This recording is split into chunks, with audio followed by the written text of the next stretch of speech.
Hi, and welcome back to Old School. Today, our teacher will be Tilford. She is a adoptive mom and a longtime educator advocating for therapeutic, trauma-informed living. Hosts the 8,000 Promises podcast, writes a monthly essay for her newsletter subscribers, and guest preaches at First Presbyterian Church in Grand Junction. She also serves on the women's ministry team, enjoying both low and high impact adventures with Pray and Play. That'll be interesting to hear about. 80s writing and speaking engagements illuminate the therapeutic love of Jesus, the ongoing journey of healing from complex development trauma, and the in-the-trenches experiences of becoming a therapeutic parent, educator, and friend. Most of the year, 80 prays and plays in the desert in Colorado where the cactus bloom and coyotes, is that caper? Yes. Interesting. In the front yard.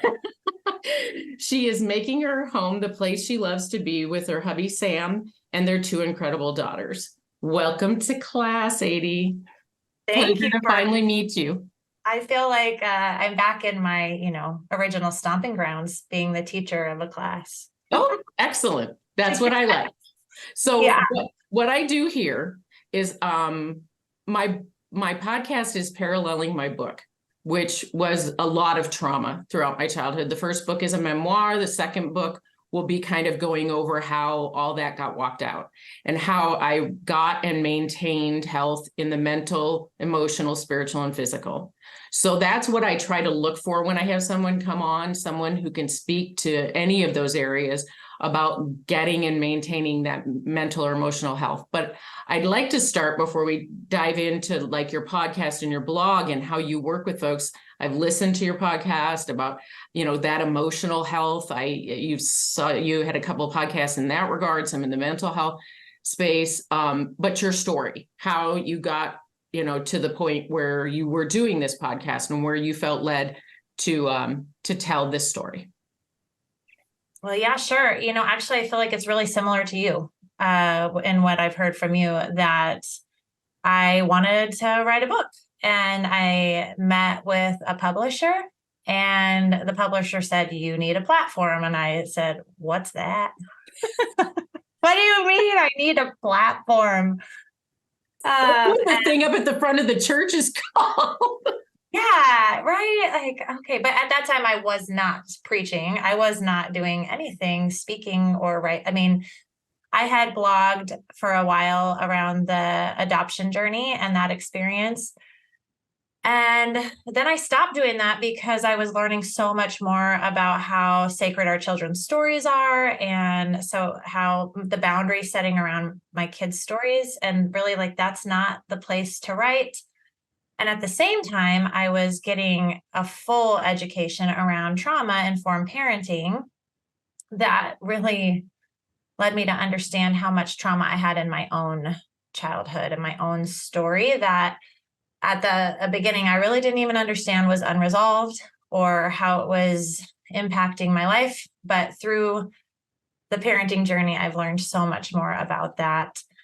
So about 5 years ago, we went through a really challenging time. An event kind of ruptured all of those old childhood wounds. And I had done a lot of therapy. I had been doing a lot of work on my own story throughout the 20 years before this happened, really. And I thought I had been doing so much. But what happened was this event just made it where I couldn't really function anymore. I developed PTSD, and I was parenting two little girls and trying so hard to do the right thing for them. I was married and trying to keep that relationship alive and well. And I was trying to learn how to advocate for one of my kids. And in that, I realized I didn't even know how to advocate for myself. And interestingly, I had been quite the advocate for my students as a teacher in public education. But for whatever reason, that personal, intimate place of my own story, and even then how my children's stories rubbed up against that, I just developed this awareness that I didn't really know how to do that. And so God took me through this beautiful journey of advocacy, learning how to do it. It was beautiful, I say, but it was like really painful and life-changing. And at the end of this year, I kind of hit a wall where I couldn't function anymore. And I decided, I heard God speak and whisper, like, stop working and write. And I didn't really know exactly what that meant. I've always loved being a writer. I taught English, high school English. And I never loved teaching writing, but I love writing itself. Like reading writing. Yeah, well, and teaching writing is a whole nother, I mean, so writing coaches and people who teach other people how to write, and Lamont, like, thank you. You know, Oh, my writing coaches are gift from God.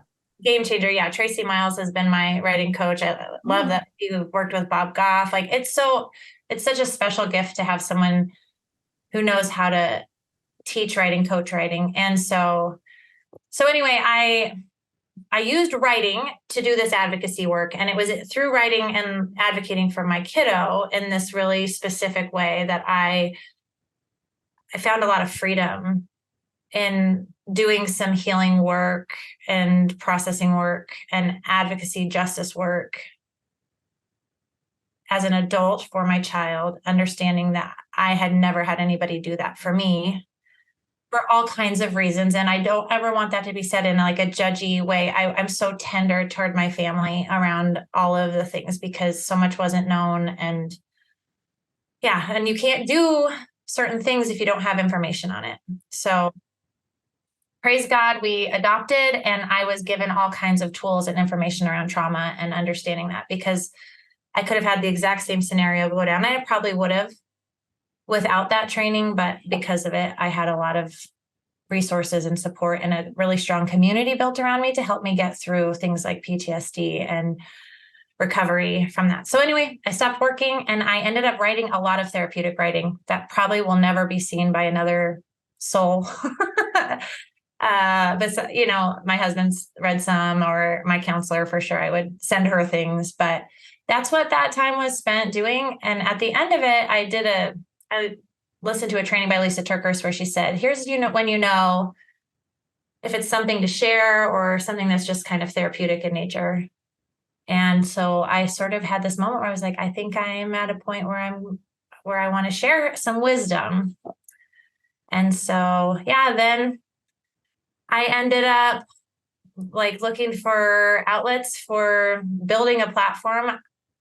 I want to say I just listened to your interview with Whitney Aiken, and I was really grateful for your conversation on social media, because I am in a place of really still struggling with social media, what it means as a Christian author and the industry.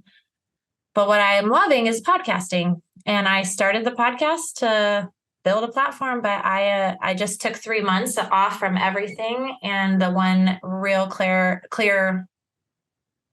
place I want to continue growing and developing is in podcasting. And so I don't know exactly what that means, I don't know that it's ever got some, like you said, some promised outcome, but I know that it's something that is going to keep helping me use my voice in a way that I know I need to.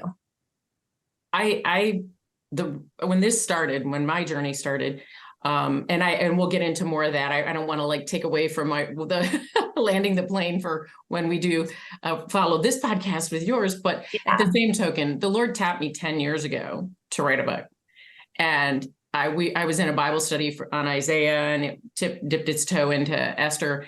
And I honestly thought at the beginning that it was solely for me. I was like, my daughter was going to college to be an author. She's taking an English creative writing degree at ASU. And I'm like, she's the author, Lord, I'm like Moses, you picked the wrong gal. But he showed me right then, and I dragged my feet for a little while and went through my divorce. And then it was like, okay, I'm on my face before him. He's like, this writing of this, yes, for you right now. Then as a little bit of time went on, he showed me, each step forward to it becoming more about helping if it's going to work together for good, it has to be told. Otherwise, And you're right, there is like so much that should be shared and some that shouldn't. And I'm understanding that as I'm writing this. Yeah. But it is, you know, if it doesn't work together for good, if it is not used to bring the comfort to others that I receive, then oh my goodness, what was that all about? You know, and it makes it really hard. And so I understand completely the journey and how writing it down like was dragging me back through. And I feel I'm on the other side of that. It's maintaining that health, but I'm just saying it still makes you, you know, it's just as real. You know, forgiving people, getting through and healing doesn't mean you forget or that isn't still a lens you use when you look at the world. It's still there. It's always going to be there. Yeah. And I think that is, maybe it's a lie. You know, how really good news can be used, like spun by the enemy to make us, to really make us suffer. And I think I just was thinking about this. There's a song that I really love, and it says, my past erased is the first line. And I thought that's the line that I think kept me suffering in a lie. When my past kept coming up, and I thought, but I gave this to Jesus. Like, it's not, why is it, what am I doing wrong? It just kind of like, I'm doing this wrong. And it might, I'm like, I actually need to look at the lyrics, but I think she says my past erased. The rest of the song I love, but I've been singing it instead, my past embraced instead of erased, because that is what I'm learning most recently, that it's my past will never be erased. Like you just said, there's always going to be something that might even trigger the hardest parts, but my past can be embraced by God and the people who love and know me most. And it's not going to be held against me, and I don't have to keep holding it against others. And that's what I'm learning about forgiveness, is that it's laying it down and saying, God, I really actually have to trust you that you're going to take care of this.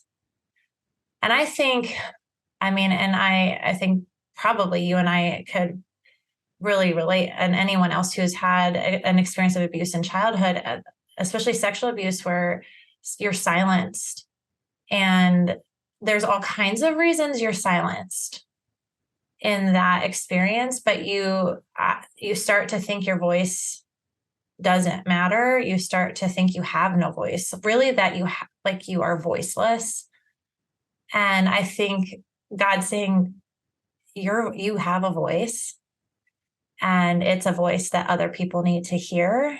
And your testimony can bring somebody else into a place that they can know me. Absolutely. Absolutely. I'm 61, and when all of this transpired, it was during a time in the world where people just didn't talk about it in general, let alone within families and stuff like that. So yeah, having that, I never had not one counselor, not one doctor. No one looked at me. When I was 5 years old, it was a 23-year-old man who molested me for a year and a half. And was also my other cousins. And so, you know, my story comes alongside how I had the ultimate comforter with me all along that caused me to have the little mind that could reconcile the things that were happening to me. But I understand completely getting so far down the road before you realize what your healing requirements are and what you need to let go and not let go of. Because when you're really little, you don't necessarily grasp evil. But I knew even really young, for whatever reason, the Lord gave me that this was the evil or the bad of that person who was doing it to me, not God. Whatever concept I had of him, or not me being wrong or me doing something to deserve that. And I cannot tell you how that knowledge from the Lord, even little, and it came and went, my awareness of it, but still, there used to be a joke back in like the 80s of when people went through trauma, that they would be up on a clock tower with a rifle, or whatever. And I don't need any of that, or a prayer closet, but you do have to process that somehow, and let it have its voice. And that's why my second book, going over that, is called Out Loud. And it's important that is what happens, and not, in an opportunity to blame everyone involved. That's not it at all. In fact, I forgave all of that, because that's a bitterness I can't carry. So I think that's awesome that the Lord is actually taking that process for you and using it already for your daughters to be prepared for their walking out of that process. And I assume then that means a book is coming. Well, yeah, I mean, I've got a good start on a book, so hopefully someday it will actually get finished and published. I think, I feel like I've spent the last 2 years just trying to build a platform, and that's the slowest progression ever, but I don't have time to be on social media and run a podcast and write this book. And so I have a really great book proposal, and but constantly the message is your numbers, right? Your numbers. And so then I think God's timing is awesome and good. And I'm really starting to lean more toward just getting it done and getting it self-published. And is that what you did? Did you end up self-publishing? No, I haven't published yet. With my writing coaches, we honed out the schedule. What I told them first was that I wanted to go traditional. And it was so funny because they had to inform me. I mean, all of this is a brand new process. I joined Compel. I submitted 2 book proposals, even though I wasn't even remotely prepared to do that. I get now that the Lord was making me walk those to understand what even one is. Yeah. And then now my coaches are walking me through the other things, the other components. And I told them the Lord has called me to this and has been breaking boundaries and barriers from the get-go, from the jump. So I know that he already knows who the agent will be, who the publisher will be, the readers will be. And he's already sent the Holy Spirit out before that. So I know I have to still walk the process of sending out query letters and book proposals and all that. I have a list of about 100 agents. My writing coaches have helped me hone my book proposal and my query letter. But what was interesting is they also told me, Michele, don't hang on to things, because traditional publishers will want to change the title. They'll want to change I had a photographer already shoot the cover photo and the interior photos. And I said, I don't want to change them.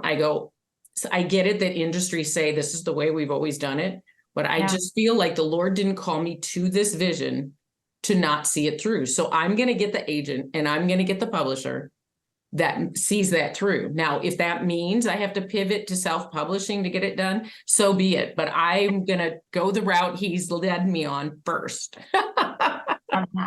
That's such trust. Yeah. Yeah.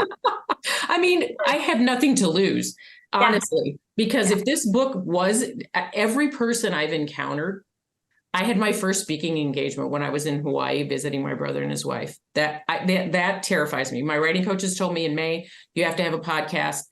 I started it. Bob Goff was my first guest. It started in June and I'm off to the races. And I was like, okay, I'm 61 years old. I'm starting a podcast. This is crazy. Then a couple of months ago, he's like, okay, now you got to start speaking. I mean, he even said things like, you need to do a speaking tour. You need to find somebody cooler than you that can be a draw, that can get more money for the tour, rent a bus, and you're off to the races. And I was just like, what? So okay. I have been thrust out of my comfort zone all year, but I have been obedient to the Lord and to my writing coaches, and I'm doing what they ask of me. So their advice has been invaluable. I'm just so great. So I just think my full trust, if this book never got published, it would not have broken my heart for who has been touched by it. My photographer, on the day she shot my pictures, was told by her husband that he was having an affair. The girl was pregnant. And that she had never been anything better to him than a maid. He was horrific. And I went through a horrific divorce too. And I said, well, oh my God, let's not do this today. And she's like, no, I need this today.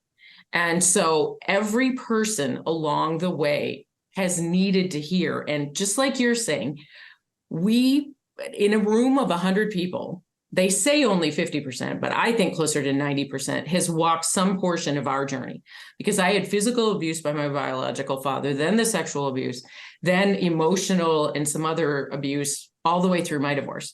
So, I just think everyone has had, unfortunately, a little piece of that. So our stories matter. Our stories matter for them to work it out together for good and to meet Jesus too.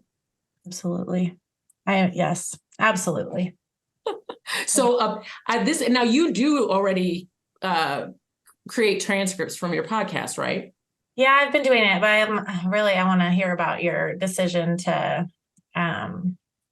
hire somebody for your editing and production, because I do everything myself right now. And I have that learning curve. Last year, I wasn't very busy. I said, when God said, why don't you slow down? I was like, well, I've slowed down. And I was like, oh my gosh, I was like producing a podcast. I was working part-time in the school district as in a leadership position. I was speaking every month, at least at one venue or another for the entire year. I did that. And I guess 9 months, because then in September, I was like, I took up God's offer for rest, and thank goodness. And it gave me really great insight. What do I love to do and what is harder? And the harder things aren't necessarily wrong, but I need to be more thoughtful about how I build them in. Like I honestly, speaking at an evening women's ministry event is not my favorite thing, even though I know God it is a beautiful gift from God. And there always have been really great connections that come from it, as far as like people saying that what I share is meaningful. But when I do it, I know that I need to be more thoughtful about it. It needs to be a paid gig. Like I need to know that. And I know that sounds silly, but no, it doesn't sound silly. It sounds like, oh, I'm not just going to give my thing, but I'm like, it's so hard for me. It's so taxing on me emotionally. Like I have to make sure I can take care of myself after I do a presentation like that or give a message. Whereas like preaching at church on scripture, even though I weave in parts of my story or I weave in my learning and that doesn't have that same impact or effect on me. I really love it. Like I could do that a lot. That's really fun for me. So I don't know if it's like just where it's so much more scripture focused versus like when you go and you do it's a message, there's scripture, but it's also who you are. I love podcasts. I love letting other people shine and getting to be a part of sharing their story, letting them share their story. And I love that. So that's been an interesting part of this of like, okay, honing in what's good, what's hard. What do I love? What do I want to put my time in? Where do I want to stop? And I did quit my school district job heading into this fall, knowing that I was hopeful at the end of the sabbatical that God was like, that there would be, hey, this creative avenue, this is what we're going to do for a little bit. And so I'm excited for that. And I am going to do some consulting work in my school district a little bit as well to keep trying to build more trauma-informed spaces. So. Well, I'm divorced and trying to date. Imagine that at 61. But anyway. Love it. But so I can't quit my job. So I have a day job. Mm-hmm. When it's not tax season, I only work Monday through Thursday. So I do have like a 3-day weekend. And so I could literally, if I was behaving, stick to a commitment of 500 words a day. That's 10,000 words a month. That should suffice towards finish, landing the plane on my book and stuff. But yeah, then you throw in a podcast and a lot of people do it every week. I'm like, I cannot keep up with every week as well as all this other. So I said, I'm going to do every other week, but I'm going to stay consistent. I'm not going to have a break a lot of people who have a podcast have a like couple month break and then they start up the next season. I'm just not. I even have tax season coming up from January to April, and I'm still gonna plow along. And but my coaches talking about that too. We're talking about the speaking gigs. Yes, to get them paying is to get on the stages at conference. So go look into the conferences where they are paying the heavy hitters, and maybe you're not on the A stage, you're on the B, C, D, whatever stage over here, but it's something. I don't care at the moment. I just need to get some so I can create a sizzle reel, and I can have a reason for anybody to want to hear from me in the first place. Oh, there's so many reasons. But that's, his advice about finding somebody cooler than you, like Danny Goki or something, and putting it together and then getting on a bus tour, then you'll get a couple of churches or a couple of venues to really, they'll take over, they'll pay you, and they take over worrying about whether there are butts in the seats or not, so. I do want to say it was an incredibly privileged opportunity. I do not want to act like I don't think that I financially could stop working for 3 months, fully focus on what was right in front of me. I am raising children in school age, so I wasn't like on a vacation for 3 months. Being a mom is a bigger job than any gainful employment out there. Yeah. And even working part-time is a privilege because first of all, teachers don't make money. And second of all, part-time teachers make half of that. So it wasn't like I was making a ton, but financially it helped our family. And so for the opportunity to have a 3-month period where I can, and even now, maybe another 3 months where I'm able to try to make something more happen from this creative endeavor and really intentionally focus on that is privilege. And I am grateful for it. And I also just want to be real about it, that I get it, that not everyone can do that. And so that I did try to really honor that if God was inviting me to do that, and like that there was this really privileged space that whatever learning and knowledge and wisdom came out of it, that I would want to share with people. So hopefully that will keep coming from it. And honestly, God did a lot of healing and repair work in this time. And I think if I am going to be someone who's more public about my story and my life, I probably needed to have some of those repair pieces in place. And so I'm grateful. I really am a proponent of finding rest, no matter what your schedule is or how much you have to work. Figure out how we can rest, because it's a game changer. And God actually says that it's an important part of who we are made to be, to rest. And so I think, wow, not everybody gets 3 months of rest, but everybody can find 30 minutes of rest in their week or day, So when we talk about like all of those physical, mental, spiritual, emotional, I actually think rest is helpful for all 4 of them. If you look at in physical, you can be exercising fabulously, you can be eating pristinely, but if you don't sleep well, and some people think that alcohol helps them sleep, but no, all it does is help you pass out. It actually is terrible for sleep.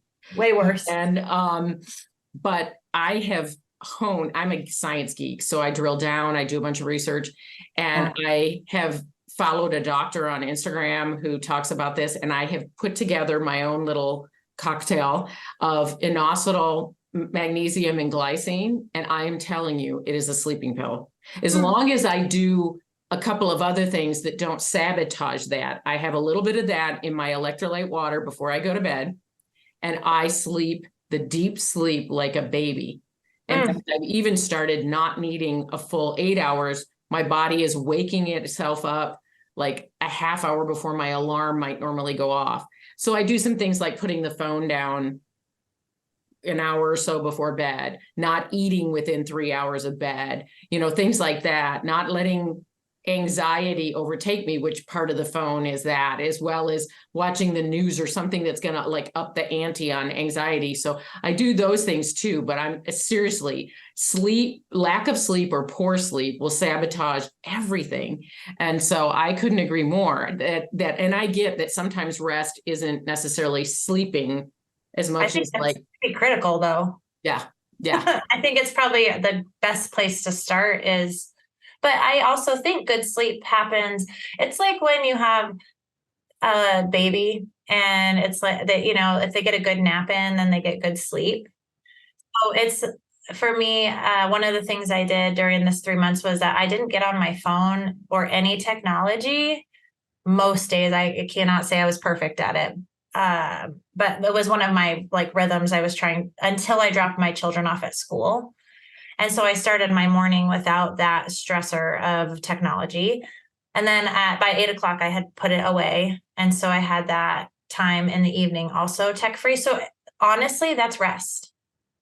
So, I mean, if someone is feeling like, I don't know, like putting your technology away for an extra hour in your day is rest, because your mind is able to like let go of that and focus on what's in front of you. And so I think that was a beautiful thing. I had really, I mean, I always do time with God in the morning, but I noticed how much richer it was because I wasn't thinking about what am I going to have time to check my email before my kiddo's out of bed. Instead, I was just like with God. I heard the alarm go off, then I'm with my kids, and I'm actually getting some of the little house things done. So when I came home from drop off, the kitchen is already like nice, and I didn't have to worry about that. So then I could think, oh, I can take my dogs for their walk and I can go a little slower because I don't have all these other things to do. Even good things. Like I enjoy doing podcasts and it has been fun for me, but my body reacts to both good and bad anxiety. And I've made it a mission of mine to try and figure out the best way for me to harness it as opposed to trying to fight it. Because the more I try to fight it and stifle it or something, the worse it gets. So there are so many great ways with breathing techniques or getting actual natural sunlight instead of your phone, or just different little things that I do that help me like harness it into positive, you know, get stuff done energy. Yeah. Yeah. And that's true for everybody. Every human body, positive stress and negative stress impact your body the same way. But if you have a trauma history, it's even more important to be aware of that. And that was one thing we learned very early on that helped me understand Christmas. And I don't know when this is coming out, but we're recording before Christmas. The reason why people have meltdowns in holiday seasons is because there's all this really, really good extra stress. There's so many good celebrations, but then also there's all the hard things about holidays, the grief and loss of your story not looking the same way it is, or missing a family member, or missing whatever it might be. There's both things that pop up at holiday time. And we learned this in our adoption training early on, that Christmas can be one of the hardest times, both because of the loss of birth family and first families, and because of this extra gift giving and parties and all the extra stimulation that we all say, but that's so fun. That's so good. But for a vulnerable nervous system, it just adds stress and it gets processed the same way as too much, you know, at some point. That's why we have a meltdown. Overload. Yeah. So that was really helpful for me because I was like, oh, that's why sometimes I have a meltdown at Christmas time. Oh, okay. Good for a key for the family. That's right. Here's a legend for how mom's doing over the holidays. Yeah. Well, and we've done a lot of work in our family that we build in a lot of downtime. We build in a lot of rest that we don't do every event we are invited to. We have it built in. Christmas Eve, there's always like 3 or 4 hours that nothing is planned and we are together. And if there's a need for feelings to be felt, it's okay. Like, I mean, we are okay with it anytime, but we really have it built in where it's part of our rhythm. Yeah. It's important to acknowledge it, because I think in any area of your life, If you don't acknowledge, like it's the physical, if you don't acknowledge how your body happens to treat food and what goes on, or mentally, we just had a series at our church on thoughts and how if we have 60,000 thoughts a day and 95% of them are repeats. So and 75% of them are negative. So if you're not conscious of that and conscious of taking those captive and, and just on and on and on. So you have to be self-aware, I think, is the number one key for any part of your life, to have any kind of healing or recovery, for sure. Yes, I agree. And to make changes that can make your day-to-day life feel better. Simpler. Yeah. I mean, as a parent, you're going to walk with your kids in hard meltdown times. It's going to happen. Do you have space in your life so that you don't end up melting down next, right? Or that you don't lose it on them because they're just having a hard time? That's a lot of learning I've had to do. How do I make sure we have space? So maybe God was preparing me this whole time, little by little, build space in here.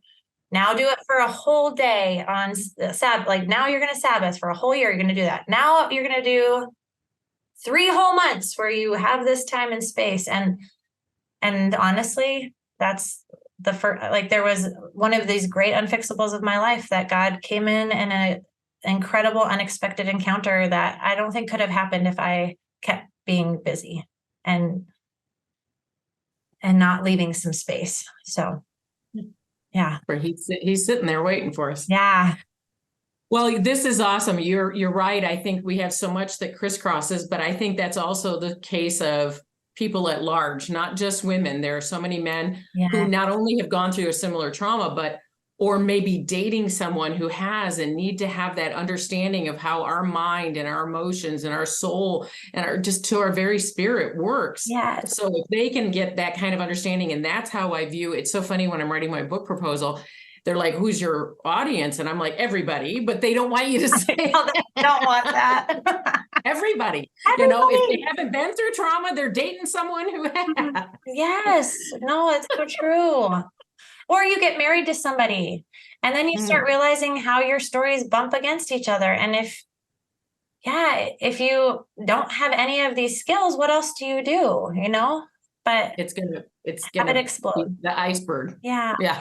Yeah. So that's been, Sam and I have had a lot of learning and growing in this, especially in the last 5 years where we're, figuring out how do we do this together, in a way that feels really authentic and right and beautiful, and God honoring. Yeah. Yeah. Okay, hun. So I end every episode with a nugget. All right. So what is the one thing that you wish you had known or someone had told you sooner than now, for sure? I think maybe it is this thing that has been that I've already kind of brought up with that my story is embraced rather than erased. When I was 14 and I was baptized, and I just remember this, like, you're washed clean. And I think in my concrete thinking brain, learning about Jesus and washed clean, and it's literally snowing outside my window and you're white as snow. And you think like, that means I won't face any of this stuff again. And so then I've forgiven. And that means I don't have to face any of this again. But what happens is that in the cycle of your life, you will reface these things again and again. My pastor, everybody, the spiral. So the first time you face it again, it's to do this little bit of work. And then the next time you face it again, it's to go a little bit deeper in the work or a little bit wider in the work. And so again and again, we will face it. And each time God is with us, embracing our stories. And I think if I would have understood that differently as a kid, that it's not forgotten, it's not erased. Like those words are like that you won't experience harm from it anymore.